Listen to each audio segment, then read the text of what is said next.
Hello students, welcome back to my channel my Airtel class. Students, आज हम इस video में क्लास 12th इंग्लिश की फ्लेमिंगो बुक से पोएट्री के second lesson in elementary school classroom in a slum का central idea पढ़ने वाले हैं। और इसके पहले के वीडियो में हमने इसका हिंदी एक्सप्लेनेशन पढ़ा था। और आपको हम एक बात और बताएं कि हमने अभी तक 2 लेसन प्रोज के कंप्लीट करा दिए हैं और पोएट्री का दूसरा लेसन चल रहा है, यानी कि इसका सेंट्रल आइडिया आज करवा देंगे तो ये लेसन भी कंप्लीट हो जाएगा। और उसके बाद हम डीप वाटर यानी प्रोज के 3rd लेसन का हिंदी एक्सप्लेनेशन का वीडियो अपलोड करेंगे।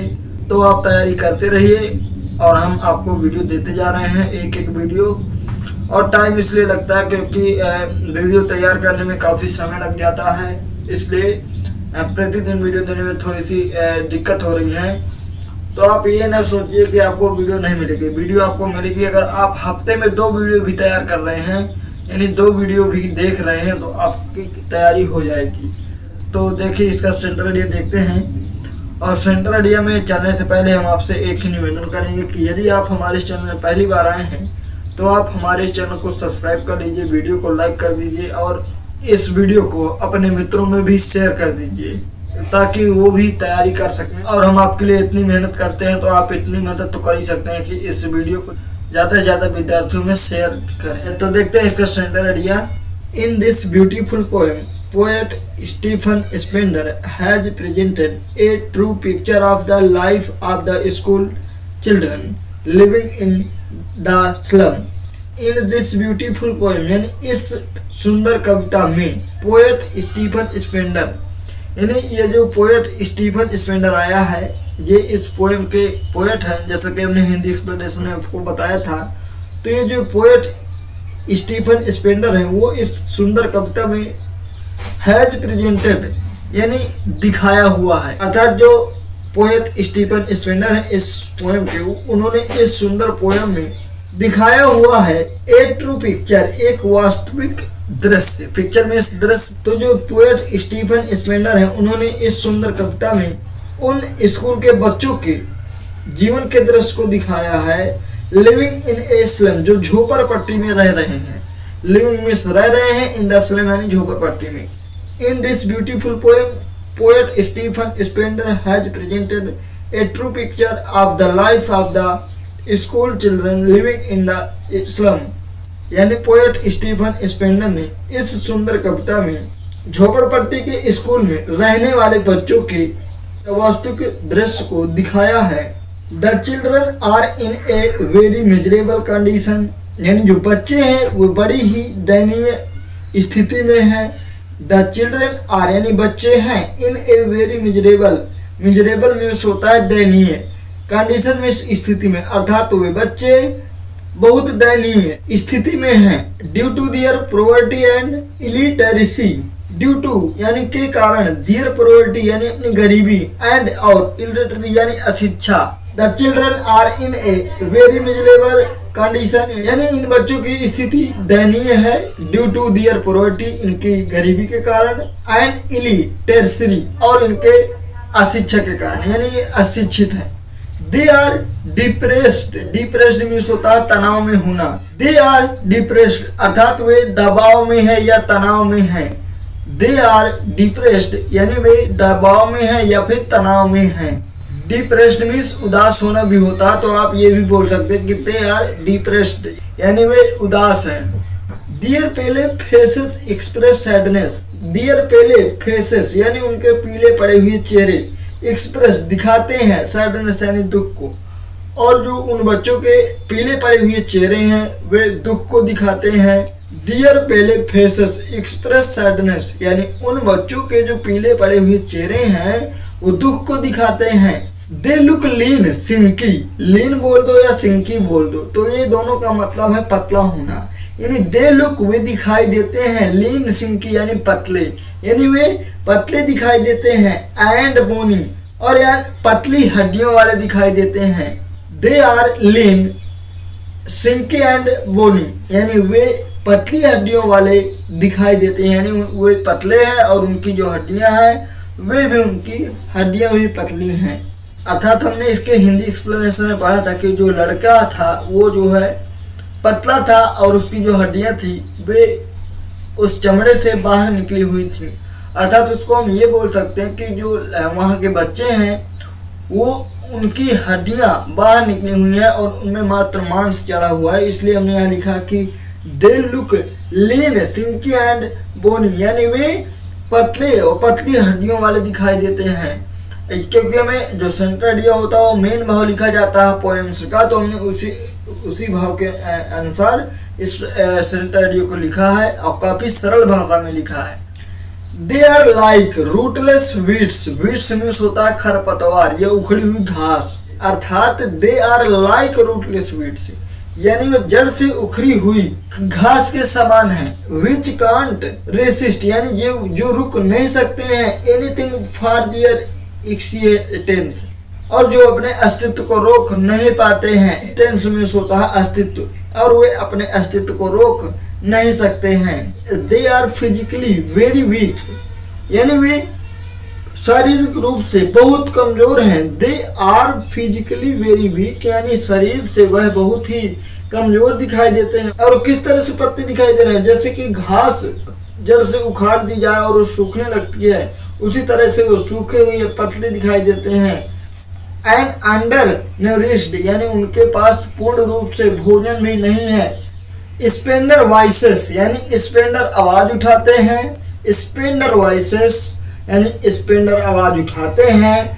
Have concern for the children, concern means लेकर, फॉर दी चिल्ड्रन इन बच्चों को, यानी इन बच्चों को लेकर जो स्पेंडर हैं, यानी इस पोएम के जो पोएट हैं वो आवाज उठाते हैं। Who live all their life in slum, यानी जो अपना पूरा जीवन इन झोपड़पट्टियों में व्यतीत कर देते हैं।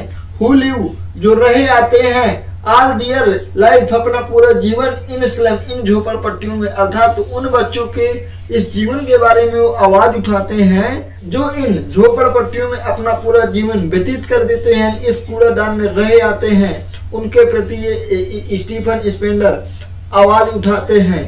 And have no opportunity to enjoy, and have no opportunity, और उनके पास कोई अवसर नहीं है, यानी उन बच्चों के पास कोई भी अवसर नहीं है टू एंजॉय, आनंद उठाने के लिए। And have no opportunity to enjoy, और उन बच्चों के पास कोई भी अवसर नहीं है जिससे वह आनंद उठा सकें। अर्थात जो जीवन का वास्तविक आनंद होता है उसका लाभ वो नहीं ले पा रहे हैं, उनके पास कोई अवसर ही नहीं है, क्योंकि उनका जो घर है और जो भोजन है वही उनके पास नहीं। The real blessing of life, blessing का मतलब होता है वरदान, ऑफ लाइफ जीवन का, अर्थात उनके पास जीवन का वास्तविक वरदान नहीं है जिससे कि वह अपने जीवन में कोई अवसर का आनंद ले सकें। अर्थात जो जीवन का वास्तविक आनंद होता है उसे वो प्राप्त नहीं कर सकते हैं। He makes a frantic appeal, frantic means होता है उत्तेजना से। He makes a frantic appeal, अर्थात वे एक उत्तेजना से भरी अपील करते हैं to the educated, अर्थात उन्हें शिक्षित करने के लिए, यानी कि जो पोएट स्टीफन स्पेंडर हैं वह उन बच्चों को शिक्षित करने के को लेकर एक उत्तेजना भरी अपील करते हैं, यानी वकालत करते हैं। The affluent section of the society to better the lot of the slum children through education. Affluent section means होता है जो अच्छे वर्ग के लोग हैं, अर्थात धनी व्यक्ति हैं, ऑफ द सोसाइटी इस समाज के, to better the lot of slum इन बच्चों, इन झोपड़पट्टियों के चिल्ड्रन बच्चों को थ्रू एजुकेशन शिक्षा प्रदान कराएं, यानी उन बच्चों के लिए उन्होंने उन लोगों से अपील की है कि जो अच्छे लोग हैं, यानी जो धनी व्यक्ति हैं इस समाज के, वो इन झोपड़पट्टी के बच्चों को एजुकेशन प्राप्त कराएं, यानी शिक्षा प्रदान कराएं, जिससे कि उनका जो जीवन है वो सुधर सके, अच्छा हो सके और ये उस कूड़ा करकट से बाहर निकल सकें। It will remove social injustice, it will remove, यह दूर कर देगा सोशल इंजस्टिस, यानी जो समाज में अन्याय हो रहा है उस अन्याय को, अर्थात जो ये शिक्षा है इस शिक्षा के द्वारा वो जो है इस स्लम के, यानी इस झोपड़पट्टी के बच्चों को शिक्षित करना चाहते हैं और उनमें जो अन्याय हो रहा है, यानी उन्हें उस पूरा करकट में डाल रखा गया है, उन्हें उनसे जो है बाहर निकालने का प्रयत्न किया है। यानी उन्होंने एक फ्रेंटिक अपील की है शिक्षित व्यक्तियों से, और इसीलिए कहा गया कि it will remove social injustice, की ये जो शिक्षा है यह इस समाज के अन्याय को दूर कर सकती है। एंड क्लास इनइक्वालिटी, यानी जो ये असमानता है इसको दूर कर देगा, यानी जो जाति वर्ग में जो अभिन्नता चल रही है उसको भी ये शिक्षा दूर कर देगी। इसलिए उन्होंने इस पोएम के द्वारा हमें बताने की चेष्टा की है कि हम लोग इस पोएम से कुछ न कुछ सीखें, और यदि कोई बच्चा ऐसा है जो शिक्षित नहीं हो पा रहा है और जिसके पास किसी चीज की प्रॉब्लम्स है तो उसको हम उसकी जो है सॉल्व कर सकें। तो क्योंकि जो सेंटर आइडिया होता है तो हमें उस पोएम का पूरा सारांश लिखना होता है, तो हम इसका जो सेंटर आइडिया है हम इस तरह लिख सकते हैं कि बिल्कुल ही पूरे भाव उस पोएम का जो है इस सेंटर आइडिया में निकल आए।